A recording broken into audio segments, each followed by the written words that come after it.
Film की शुरुआत में हम देखते हैं कि अफगानिस्तान की एक जेल में फातिमा नाम की लड़की बंद है और उससे पूछताछ की जा रही है। उससे पूछा जाता है कि उसने आईएसआईएस कब और क्यों ज्वाइन की। इसके बाद वह लड़की अपनी सारी कहानी सुनाने लगती है। वास्तव में उसका असली नाम शालिनी था। वह हिंदू लड़की थी और भारत के केरल की रहने वाली थी। उस दौरान आतंकवादी संगठन आईसिस सीरिया से लेकर अफगानिस्तान तक फैल गया था। एक दिन उनका लीडर कुछ मुस्लिम लड़कों से कहता है कि केरल में जाओ और वहां पर लड़कियों को अपने प्रेम जाल में फंसाओ, उनका धर्म परिवर्तन करवाओ, उनसे शादी करो और उन्हें प्रेग्नेंट करो, फिर अफगानिस्तान लाकर उन्हें आईसिस में भर्ती करवा दो, फिर उन्हें भी टेररिस्ट बना दो।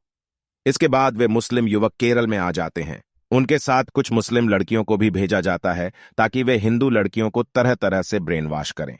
फिजा नाम की एक मुस्लिम लड़की शालिनी और उसकी सहेलियों से दोस्ती कर लेती है। वे नर्सिंग की पढ़ाई कर रही थीं। फिजा उनसे कहती है कि सारी दुनिया को सिर्फ अल्लाह चलाता है, लेकिन शालिनी कहती है कि वह तो भगवान शिव पर विश्वास करती है। फिजा कहती है कि शिव कोई भगवान नहीं है, वह तो अपनी पत्नी सती के मारे जाने पर एक सामान्य पुरुष की तरह रो रहा था, वह भगवान कैसे हो सकता है। लेकिन शालिनी कहती है कि यह एक सिंबल मात्र है। लेकिन फिजा कहती है कि मूर्ति पूजा निरर्थक होती है। इस तरह से आईसिस की एजेंट फिजा लड़कियों को हर दिन ब्रेन वॉश करती रहती थी। इसके बाद वह एक और चाल चलती है। वह आईसिस द्वारा भेजे गए मुस्लिम लड़कों से कहती है कि शालिनी और उसकी सहेलियों के साथ छेड़खानी करें। शालिनी अपने दोस्तों के साथ मॉल में थी। तभी वहां पर वे मुस्लिम लड़के छेड़खानी करने लगते हैं। लड़कियां से भागने लगती हैं, लड़के का पीछा करते हैं और उनके कपड़े भी फाड़ देते हैं। लाड़कियां किसी तरह जान बचाकर वहां से घर आती है।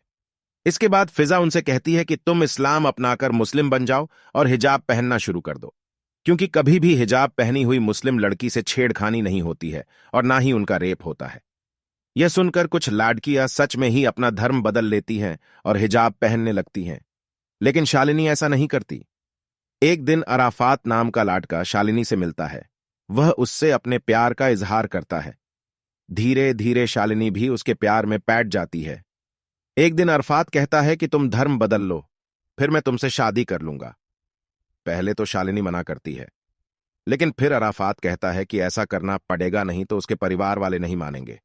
इसके बाद शालिनी मजबूर होकर इस्लाम अपना लेती है और हिजाब पहनने लगती है। अराफात उसका नाम फातिमा रख देता है और उससे निकाह कर लेता है। लेकिन शालिनी के घर वाले इस शादी के खिलाफ थे। वे उससे कहते हैं कि अराफात तुमसे सच्चा प्यार नहीं करता और सिर्फ लव जिहाद की वजह से ऐसा कर रहा है। वे कहते हैं कि वापस घर आ जाए। लेकिन शालिनी अराफात के प्यार में पागल थी। वह उनकी एक नहीं सुनती और अराफात के साथ दूसरे घर में चली जाती है। एक दिन अराफात शालिनी को अफगानिस्तान ले जाता है। वह उसे बताता है कि वह उससे प्यार नहीं करता और यह फिजा की ही चाल थी। उन दोनों ने उसे अपने जाल में फंसा लिया था। यह सुनकर शालिनी हैरान रह जाती है। उसे पता चलता है कि अराफात वास्तव में आईसिस का टेररिस्ट था। इसके बाद वह शालिनी को आईसिस के मुखिया को सौंप देता है। उसे एक कमरे में बंद कर दिया जाता है, जहां केरल से लाई गई और भी हिंदू लाड़कियां थीं। उन्हें भी ऐसे ही फंसाया गया था। एक दिन शालिनी को टेररिस्ट के साथ एक जगह भेजा जाता है। वहां टेररिस्ट निर्दोष लोगों पर गोली चलाकर उन्हें मार देते हैं। यह देखकर शालिनी रोने लगती है। वह देखती है कि अराफात भी ऐसा कर रहा है, लेकिन अब शालिनी बुरी तरह से फंस चुकी थी। इसके बाद शालिनी को भी लोगों पर गोली चलाने के लिए कहा जाता है, लेकिन वह मना कर देती है। इसके बाद आईसिस के लोग उसके साथ मारपीट करते हैं और तरह तरह की यातना देते हैं। मजबूर होकर शालिनी भी आईसिस की टेररिस्ट बनने के लिए तैयार हो जाती है। उन सब लड़कियों को ट्रेनिंग दी जाती है और एक दिन मिलिट्री पर हमला करने के लिए भेजा जाता है। दोनों तरफ गोलीबारी होती है, लेकिन अंत में शालिनी पकड़ी जाती है। अफगानिस्तान की मिलिट्री ने गिरफ्तार करके जेल में डाल देती है और यहीं पर शालिनी अपनी कहानी खत्म करती है।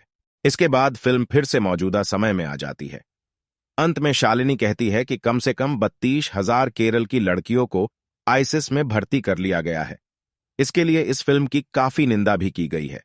बहुत से लोग कह रहे हैं कि यह आंकड़े किसने दिए हैं और शायद यह हिंदूवादी ग्रुपों का एजेंडा है, इसलिए यह फिल्म आते ही विवादों में घिर गई है।